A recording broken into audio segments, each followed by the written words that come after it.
ഞാൻ Ajith Kumar, Thrikkakara school of engineering പ്രൊഫസറാണ്. എനിക്കൊരു കഥ പറയാനുണ്ട്. സോറി, കഥയല്ല, ഒരു റിയൽ ലൈഫ് ഇൻസിഡൻറ്റ്. 2009 മാർച്ചിൽ നടന്നത്. ഇതിലെ മുഖ്യ കഥാപാത്രം എൻ്റെ അച്ഛനാണ്. റിട്ടയർഡ് മുൻസിഫ് CS ഗോവിന്ദപിള്ള, കുട്ടനാട്ടുകാരനായ 78 വയസ്സുകാരനായ എൻ്റെ അച്ഛൻ. ഈ സംഭവം നടക്കുന്നത് ബാംഗ്ലൂരാണ്. എൻ്റെ അനിയൻ്റെ പുതിയ ഫ്ലാറ്റിൻ്റെ പാലുകാച്ചിന് പോയതാണ് അച്ഛനും അമ്മയും. അച്ഛൻ്റെ ശിഥിലമായ ഓർമ്മകളിൽ നിന്നും ഞങ്ങൾ മനസ്സിലാക്കിയ സംഭവങ്ങൾ ഇങ്ങനെയാണ്. അതെ, ഞാനൊന്ന് മെഡിക്കൽ ഷോപ്പ് വരെ പോയിട്ട് വരാം. നീ ആ വീടിന്റെ അഡ്വാൻസിന്റെ ബാക്കി മേടിച്ചോ? അതേ, പിന്നെ വാങ്ങിച്ചോളാം അച്ഛാ. അത് ഈ പറച്ചിലേ ഉണ്ടാവുള്ളൂ. 4000 ഉറുപ്പ്യ എന്താ അത്ര നിസ്സാരാണോ? മുൻപ് വാടകയ്ക്ക് താമസിച്ച JP നഗറിലെ ഫ്ലാറ്റിൻ്റെ ഉടമ അഡ്വാൻസിൻ്റെ ബാക്കി കുറച്ച് നൽകാനുണ്ടായിരുന്നു. അനിയനത് വാങ്ങാൻ അത്ര ഉത്സാഹം കാണിക്കുന്നില്ല എന്നത് നാട്ടമ്പുറത്തുകാരനായ അച്ഛനെ അലട്ടിയിട്ടുണ്ടാവണം.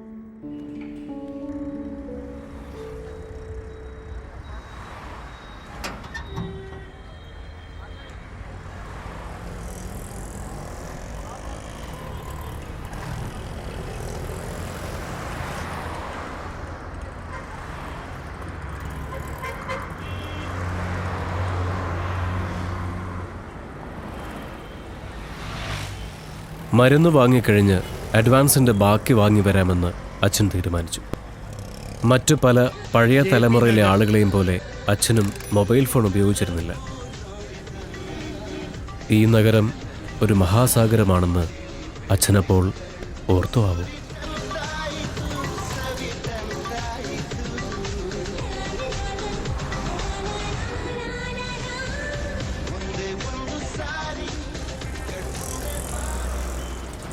JP നഗറിലെ 7th ഫേസിലെത്താൻ ഓട്ടോയിൽ കയറിയ അച്ഛനെ നിർഭാഗ്യവശാൽ ഓട്ടോക്കാരൻ കൊണ്ടെത്തിച്ചത് വേറെ ഏതോ ഒരു ഫേസിലായിരുന്നു.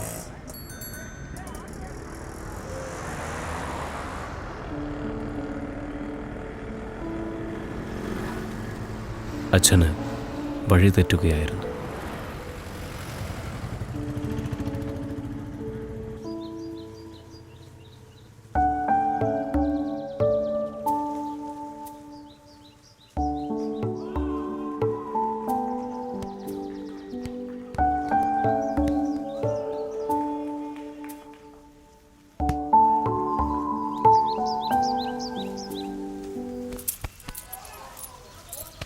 അയ്യോ, എൻ്റെ പൈസ! അയ്യോ,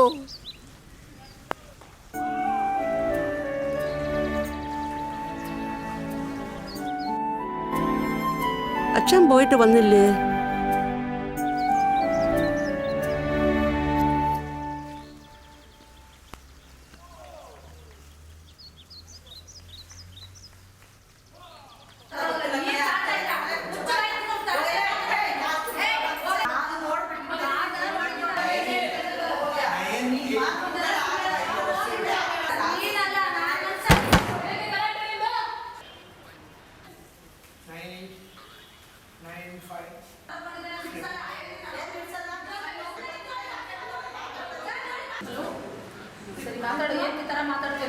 ಸ್ವಲ್ಪ ಮಾನ ಮರ್ಯಾದಿನೇ ಇಲ್ಲ ನಿಮಗೆ.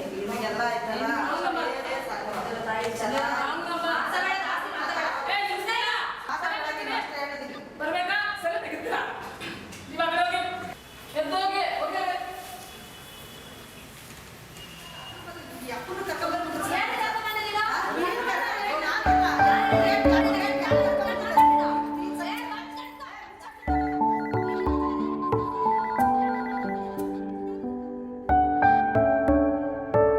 സുരേഷ്, അച്ഛൻ പോയിട്ട് ഇതുവരെയായിട്ട് തിരിച്ചു വന്നിട്ടില്ല.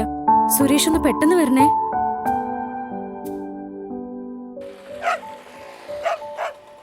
വനശങ്കരി ബസ് എവിടുന്നാ കിട്ടുക? വനശങ്കരി ബസ് സ്റ്റോപ്പ് എവിടെയാ? ಬನಶಂಕರಿನ ತುಂಬ ದೂರ ಅದು. ಈಗ ಒಂದು ಕೆಲಸ ಮಾಡಿ, ರೈಟ್ಗೆ ಹೋಗ್ಬಿಟ್ಟು ನೀವು ತಿರ್ಗಾ ಅಲ್ಲಿಂದ ಲೆಫ್ಟ್ಗೆ ಹೋಗಿ. ಅಲ್ಲೊಂದು ಪಾರ್ಕ್ ಸಿಗ್ತದೆ. ಪಾರ್ಕಿಂದ ಲೆಫ್ಟ್ ಕಟ್ ಮಾಡಿದ್ರೆ ಅಲ್ಲಿ ಬಸ್ ಸ್ಟ್ಯಾಂಡ್ ಸಿಗ್ತದೆ. ಅಲ್ಲಿಂದ ಬಸ್ ಬಂದು ನೀವು ಹೋಗ್ಬೋದು.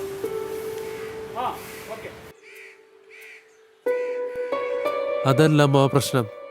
അച്ഛന് ഫോൺ നമ്പറൊന്നും തീരെ ഓർമ്മയില്ല. കേൾവിയാണെങ്കിൽ വളരെ മോശമാണ്. അച്ഛൻ്റെ കയ്യിൽ അധികം പൈസ ഉണ്ടാവാനുള്ള ചാൻസ് വളരെ കുറവാണ്. ആ ഇല്ല, അത് ഇൻഫോം ചെയ്തിട്ടുണ്ട്.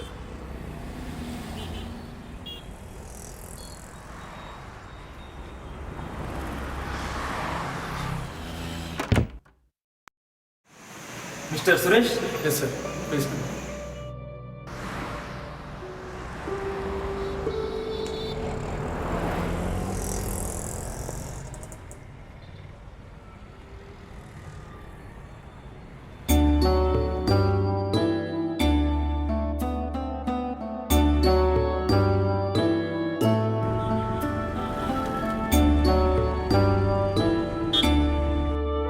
അഡ്വാൻസ് തിരിച്ചു മേടിക്കാൻ പോകേണ്ട വല്ല കാര്യമുണ്ടോ?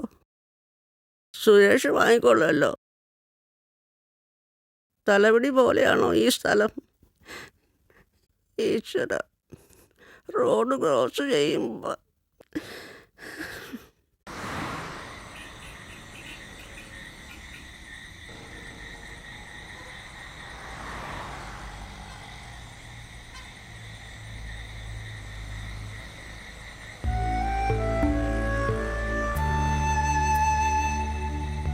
ഇല്ല, ഞാൻ JP നഗറിലെ ശർമാജിയുടെ കൂടെ പോയിട്ട് വന്നാ. ഇല്ല, അവിടെ ചെന്നിട്ടില്ല പുള്ളി. എന്തായാലും എൻ്റെ നമ്പർ ഓർമ്മിച്ചിരിക്കാൻ വഴിയില്ല അച്ഛൻ. ചേട്ടൻ നമ്പറിൽ എന്തായാലും വിളിക്കും. ശരി ഏട്ടാ, ശരി. Sir, I am Suresh sir. Sir, it's been a missing case regarding my father. Yes sir.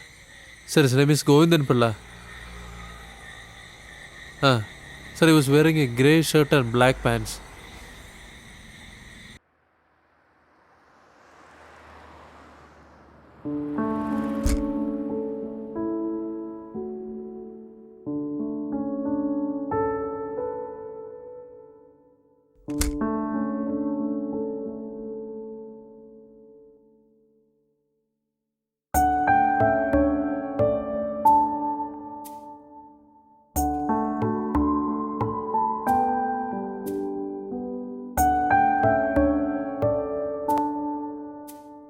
അച്ഛൻ്റെ മനസ്സിൽ അശുഭചിന്തകളുടെ ഒരു വേലിയേറ്റം തന്നെ നടന്നിട്ടുണ്ടാവും.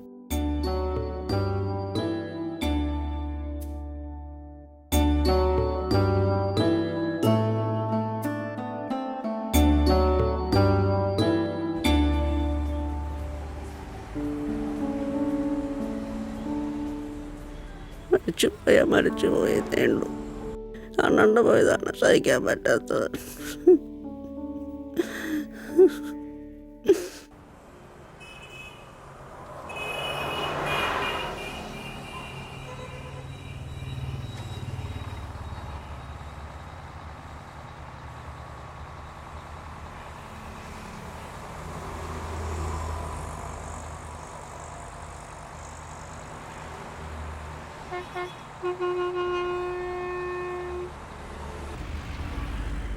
ബനശങ്കേരിയിലെ മകൻ്റെ വീട് തേടിയുള്ള യാത്ര അച്ഛനെ കൂടുതൽ ദൂരത്തേക്ക് കൊണ്ടുപോയി.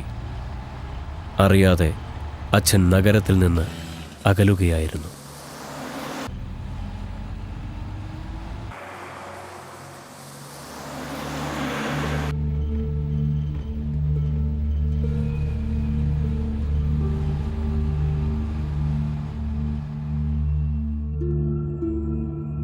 രണ്ടാം ദിവസമായപ്പോഴേക്കും അനിയൻ വല്ലാതെ പരിഭ്രമിച്ചു. ഒഫീഷ്യൽ കാരണങ്ങളാൽ വിദേശത്തായിരുന്ന എന്നെ അവൻ നിരന്തരം ഫോണിൽ വിളിച്ചുകൊണ്ടിരുന്നു. അവൻ നഗരമാകെ അലഞ്ഞു. ആശുപത്രിയിൽ, ബെഗേഴ്സ് കോളനിയിൽ, പോലീസ് സ്റ്റേഷനിൽ, മോർച്ചറിയിൽ. രണ്ടാം ദിവസം രാത്രി അച്ഛൻ എത്തിപ്പെട്ടത് ബാംഗ്ലൂരിൽ നിന്നും ഏകദേശം 25 കിലോമീറ്ററോളം അകലെയുള്ള ജിഗനിയിലാണ്. അച്ഛൻ കയറിയ ഏതോ വണ്ടിയുടെ അവസാന സ്റ്റോപ്പ്.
ഈ വാച്ച് ഒന്ന് വിറ്റ് തരാമോ? കുറച്ച് പൈസക്ക. നാട്ടിൽ പോവാനാ, കുറച്ച് പൈസ.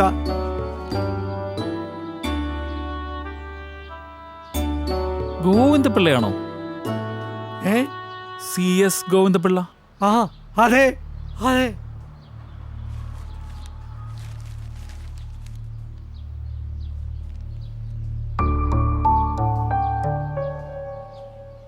സുരേഷ് എന്റെ മോനാ, എന്റെ മോൻ.